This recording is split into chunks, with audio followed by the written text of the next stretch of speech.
नमस्कार मित्रों, आज आपका फिर से स्वागत है आपके अपने YouTube चैनल भगवान गुरु पर। और आज आपके भगवान गुरु आपके लिए लेकर के आए हैं एक ऐसी रोचक कथा, एक ऐसी प्रेम की कथा जिसे सुनकर के आपके रोम रोम खड़े हो जाएंगे। आपका जो हृदय है, हृदय प्रेम से उद्वेलित हो जाएगा। ऐसी कथा बच्चों आपको मैं आज सुनाऊंगा। मैं आपसे फिर कह रहा हूं, आज की मेरी कथाओं को आप लोग पूरा सुनिए। आपको सुनकर के राजस्थान के ज्ञान में आप लोगों की जरूर वृद्धि होगी। और उस कथा का नाम है आज की का मुंह मैल। आप सोच रहे होंगे कि सर पढ़ाते पढ़ाते किस पर आ गए, तो मेरी काफी दिनों से आप लोगों से इसको बताने की इच्छा हो रही थी कि मुंहमैल की कथा मैं आपको सुनाऊं।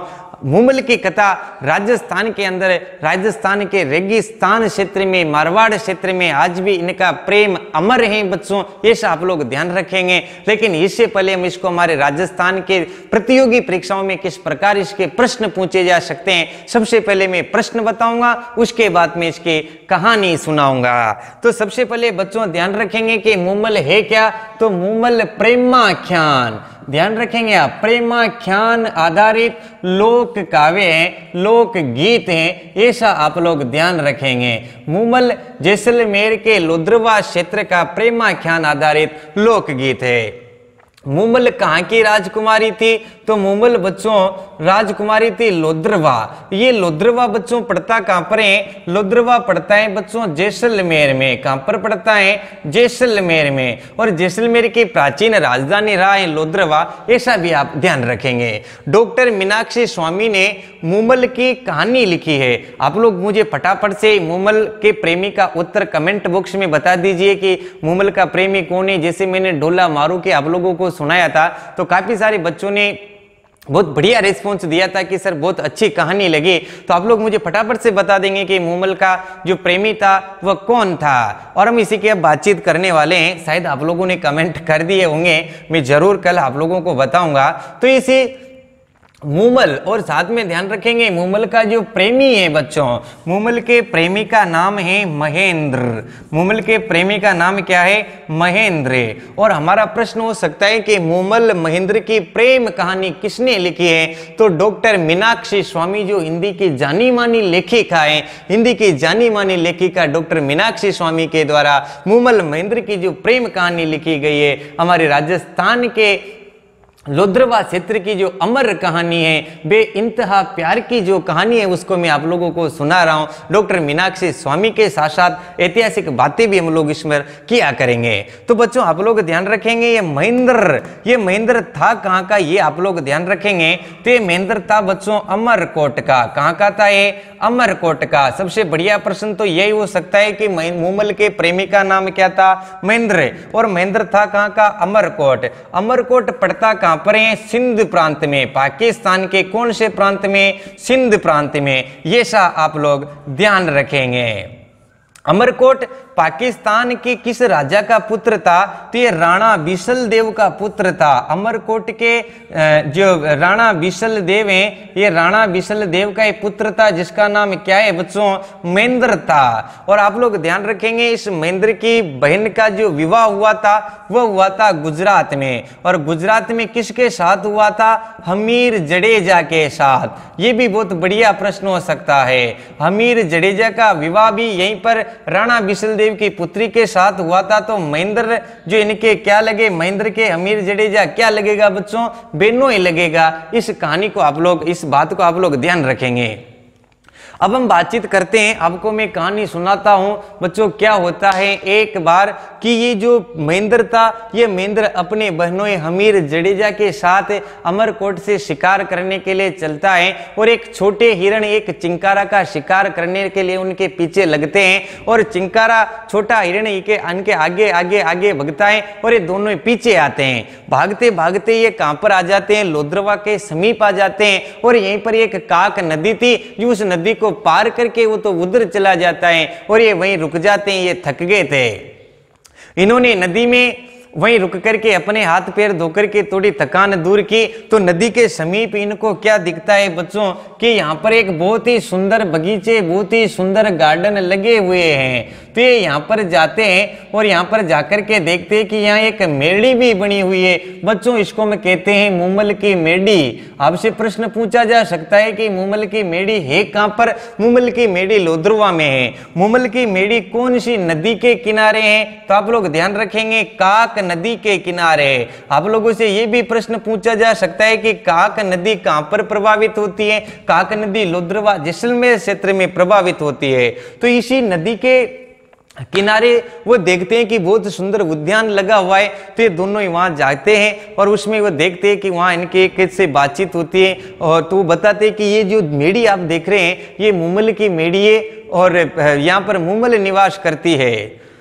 मूमल कौन थी? मूमल उस जमाने के राजस्थान की सबसे सुंदर राजकुमारी थी। इतनी सुंदर थी कि कई सारे सम्राटों को, चक्रवर्ती राजाओं से इन्होंने शादी करने के लिए मना कर दिया था। ये इसकी सुंदरता की जो प्रशंसा बहुत बड़े बड़े लोग किया करते थे। अभी मैं मूमल की सुंदरता की भी बातें करूंगा। तो ये यहीं रुकते हैं, इनको आश्रय चाहिए था। हमीर जडेजा को और महेंद्र को आश्रय चाहिए था। तो मूमल की दासियों से पूछ करके वहां रुक जाते हैं। मूमल से पूछते हैं कि ऐसे दो पुरुष आए हैं यहाँ रुकना चाहते हैं, उनको रोक दे क्या? तो मूमल कहते हैं कि उनके घोड़े को बंधवा दो, उनकी व्यवस्थाएं करवा दो और नीचे उनके लिए खाना पानी दीजिए। तो इनके लिए वहां पर खाना पानी करवाया जाता है और धीरे धीरे रात ज्यादा हो जाती है।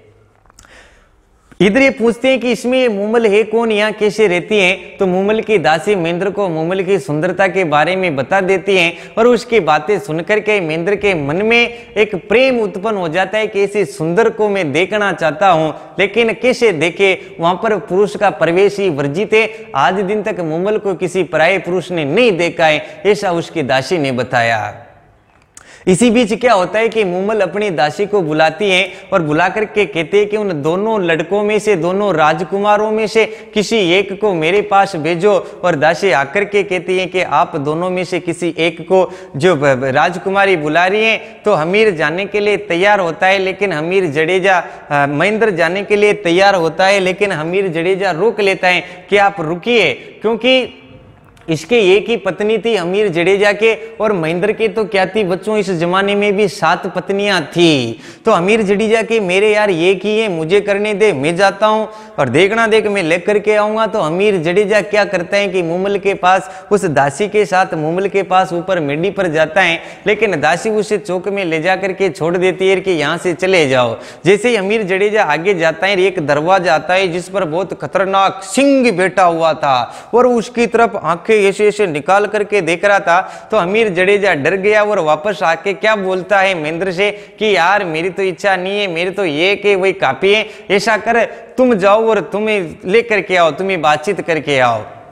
तो हमीर अपने हाथ में अपना भाला उठा करके आगे बढ़ता है उस दासी के साथ। दासी उसे भी वहीं पर छोड़ देती है, चौक में आगे नहीं जाती है बच्चों।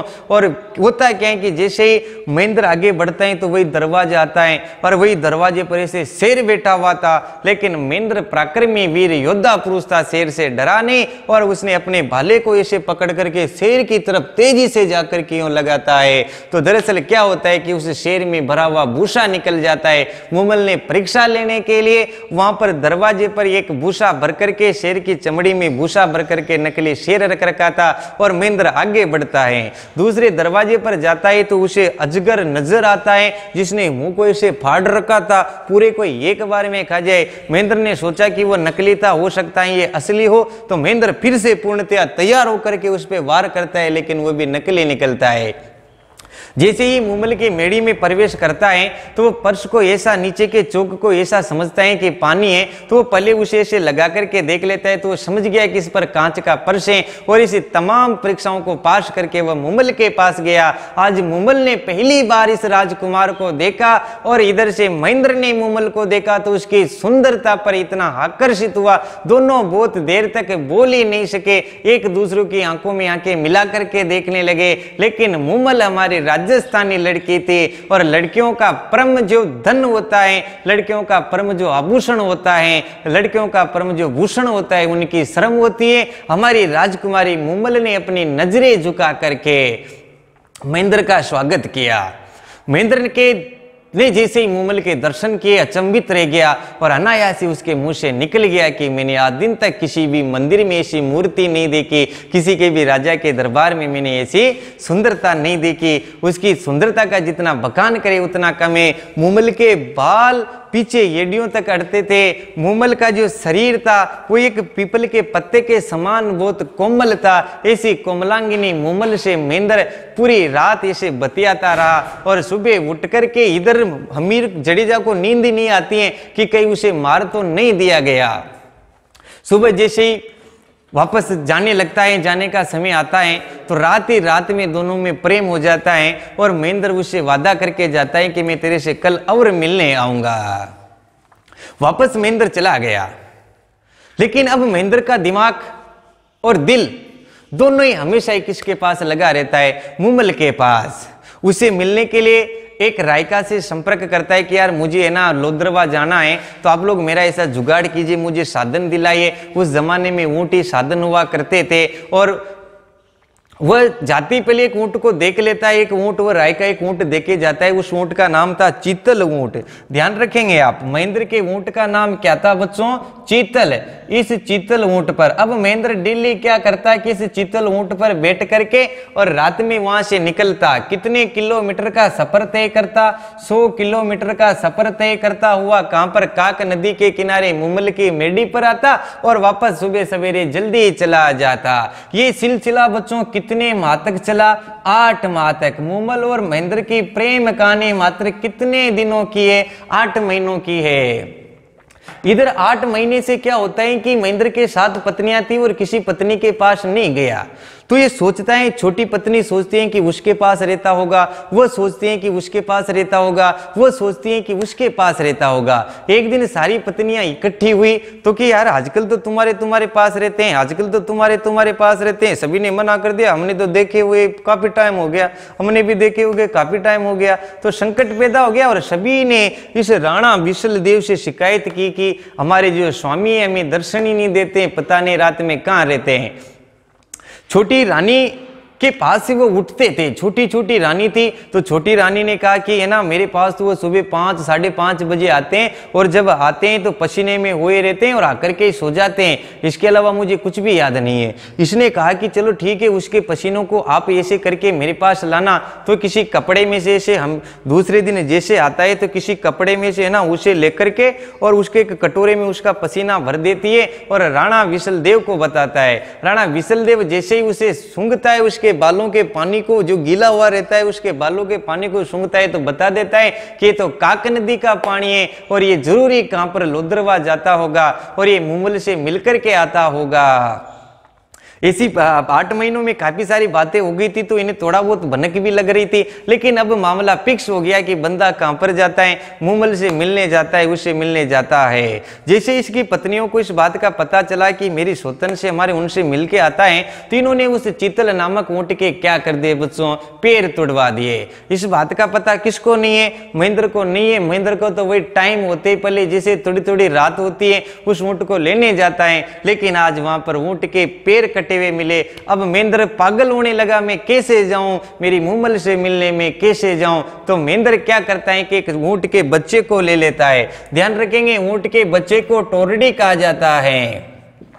टोरडी किसे कहा जाता है? बहुत बढ़िया परीक्षा में प्रश्न हार रखा है। आरएस की परीक्षा में जो प्री एग्जाम होता है उसमें प्रश्न हार रखा है कि टोरडी किसे कहते हैं? ऊंट के बच्चे को टोरडी कहा जाता है। और एक छोटा बच्चा था जिस पर वो सवार हो जाता है, लेकिन बच्चों वो बच्चा है ना उसके जैसे चाबुक लगाते हैं, जिधर भी उसका मुंह होता है उधर ही निकल जाता है। चलना अभी उसने ठीक से सीखा नहीं था कि कैसे सवारी की जाती है और उस पर बैठ करके उस रात महेंद्र निकल जाता है अपनी मूमल से मिलने, लेकिन वो बच्चा रास्ता नहीं जानता था, जिधर भी उसका मुंह हो जाए उधर निकल जाता था। इधर क्या होता है कि मूमल उसका इंतजार कर रही थी कि आज नहीं आया, अभी तक नहीं आया। इधर महेंद्र लोद्रवा की बजाय बाड़मेर निकल जाता है। इधर काफी टाइम हो गया अभी तक नहीं आए, तो ये कुछ उसकी सहेलियां थी और बड़े एक संयोग की बात थी कि उस दिन मूमल की बहन सुमल भी वहां पर आई हुई थी और इनकी दासियां, इनकी सहेलियां और सुमल और मूमल एक ऐसा गेम खेलते हैं जिसमें कुछ लड़कियां पुरुष का वेश धारण करती हैं और एक नाटक के रूप में गेम खेलती है। उसमें मूमल की बहन सुमल ने पुरुषों के कपड़े पहन करके सिर पर सापा लगा करके ऐसा रोल किया था और ये खेल रही थी। इधर ये रास्ता भटक गया था, तो इसे बाद में पता चला कि हम इधर आ गए, किसी ने बताया कि आप तो बाड़मेर आ गए, इधर निकलो। तो वापस आकर के मूमल की तरफ बढ़ता है। इधर ये खेलते खेलते थक जाती हैं, तो इधर मूमल की बहन सुमल भी पुरुषों के वेश में उस मूमल के साथ, अपनी बहन के साथ पुरुषों के कपड़े पहने हुए उसी के साथ सो जाती है और इन्हें नींद आ जाती है। इधर जो मध्य रात्रि गुजर जाती है, 2, 2:30, 3 बजे की बात है, तब तक महेंद्र इनके पास आता है। महेंद्र अपनी जान को जोखिम में डाल करके अपनी प्रेमिका मूमल से मिलने के लिए बड़ा ही उत्साहित होकर के आ रहा था, लेकिन जैसे ही उसने अपनी मूमल को देखा कि इसके पास कोई पराया पुरुष सोया हुआ है, तो उसके पैरों तले जमीन खिसक गए, उसको चक्कर आने लगे। उसने कहा कि मेरे साथ धोखा हुआ है। उसके हाथ से वहीं पर चाबुक गिर गई ऊंट के और वापस ऊंट पे सवार होकर के चला गया। बच्चों, दूसरे दिन सुबह सवेरे जैसे ही मूमल उठी, मूमल बहुत बुद्धिमान थी, उसने अपने आंगन में वो चाबुक पड़ा हुआ नजर आया तो वो समझ गई कि यहाँ पर जरूर रात में महेंद्र आया है और मेरे साथ मेरी बहन पुरुष के कपड़े में सोई हुई थी, वो मुझे गलत समझ करके वापस चला गया। बच्चों, उसके बाद कभी भी महेंद्र लौट करके नहीं आया। आगे होता क्या है कि जैसे महेंद्र नहीं आता है, हम किसी से प्रेम करते हैं, वो अपन से नहीं मिले और अपन गलत भी नहीं और फिर भी अपन को गलत समझे तो वाकई दुख आता है। मूमल को बहुत दुख हुआ। जिस प्रकार नीम के सारे पत्ते धीरे धीरे झड़ने लगते हैं, वैसे ही उसका सुकोमल शरीर धीरे धीरे कमजोर होने लगता है। धीरे धीरे मूमल काली पड़ने लग जाती है। मूमल ने खाना पीना छोड़ दिया और इस बात का पता जब उनके पिताजी को लगा तो पिताजी ने एक दूत को कहां पर अमरकोट भेजा और अमरकोट में पहले तो चिट्ठियां भेजी, तो चिट्ठियां दूसरी पत्नियां जाने ही नहीं दे। डायरेक्ट दूत ने जाकर के कहा कि मूमल आपसे मिलने आना चाहती है, यहाँ पर आप अनुमति दे। तब महेंद्र ने कहा कि मूमल अगर मेरे से इतना ही प्यार करती है तो मैं खुद उससे मिलने आऊंगा। साथ में उन्होंने ये भी कहानी बता दी कि वह किसी दूसरी पुरुष के साथ सोई हुई थी, मेरे से क्यों प्यार करती है, मैं उससे प्यार नहीं करता हूं। तब उन्होंने सारी बात बताई कि वह उसकी बहनी थी और उस दूत ने सारी बात जब महेंद्र को बताई तो महेंद्र ने कहा कि मैं कल स्वयं मूमल से मिलने वहां आऊंगा, मूमल मेरे से मिलने यहां नहीं आएगी। लेकिन इसी बीच बच्चों क्या होता है कि महेंद्र दिल तो लगा ही रहा था, लेकिन आप ध्यान रखेंगे जहां आप लोग दिल लगा ले वहां पर दिमाग कभी भी मत लगाना। और महेंद्र क्या कर गया, दिमाग लगा गया। महेंद्र अब अपने एक दोस्त के साथ उससे मिलने आता है और खुद नहीं जाता है, पहले अपने दोस्त को भेजता है और वह जांचना चाहता है, अपने प्रेम को देखना चाहता है कि मूमल मेरे से कितना प्रेम करती है। और महेंद्र ने अपने दोस्त को यह संदेश भिजवाया कि तू ऐसा कर, पहले तो जाकर के यूं कह दे मैं पीछे से आऊंगा और मूमल से जाकर के यूं कह दे कि महेंद्र को तो है ना परसों के दिन ये नाग ने काट लिया जिससे उसकी मृत्यु हो गई। फिर देखते हैं कि वो क्या करती है। और बच्चों आप ध्यान रखेंगे, महेंद्र का दोस्त इस बात को लेकर के मूमल के पास जाता है। मूमल महेंद्र कर रही थी और इसी में वो जाकर के कहता है कि आपको महेंद्र करने की कोई जरूरत नहीं है, महेंद्र को तो कुछ दिनों पहले, 1-2 दिन पहले नाग ने काट लिया जिससे वो क्या कर गया, मर गया। जैसे ही मूमल ने महेंद्र के मृत्यु के झूठे समाचार सुने, लेकिन उसका प्रेम सच्चा था। उसके मुंह से उसकी मृत्यु के समाचार सुनकर के केवल एक शब्द निकला, महेंद्र। और महेंद्र बोलने में उसका मुंह जो खुला वह वापस बंद ही नहीं हुआ। उसी वक्त वहीं गिर कर के उसके प्राणांत हो जाते हैं। कुछ देर बाद जब महेंद्र वहां पर आता है तो वो सारी घटना जान लेता है कि मेरी मृत्यु के समाचार से केवल इसके मुंह से एक शब्द निकला, महेंद्र। उसके बाद कभी उसका मुंह बंद नहीं हुआ। मेरी मूमल मुझे छोड़ करके चले गए। तो महेंद्र भी क्या करता है बच्चों कि उसी रेगिस्तान के अंदर मूमल कहता हुआ पागल होकर के इधर उधर घूमता है और हमारे रेगिस्तान के अंदर उसके प्राणांत हो जाते हैं। आज भी इन दोनों की ये अधूरी प्रेम कहानी पूरे रेगिस्तान क्षेत्र में, पूरे मारवाड़ क्षेत्र में, पूरे लोदरवा क्षेत्र में इनके बेइंतहा प्यार की कहानी बच्चों आज भी जीवित है। ये थी बच्चों आपकी मूमल की कहानी, जरूरी आप लोगों को पसंद आई होगी। ऐसी कई सारी ऐतिहासिक कहानियां मैं आप लोगों के लिए लेकर के आऊंगा। प्लीज आज मैं आप लोगों से फिर कह रहा हूं, ऐसी कई कहानियां सुनने के लिए आप मेरे सब्सक्राइब कीजिए और बेल आइकन पर क्लिक कर दीजिए ताकि नेक्स्ट वीडियो आप लोगों को मिलते रहे। धन्यवाद।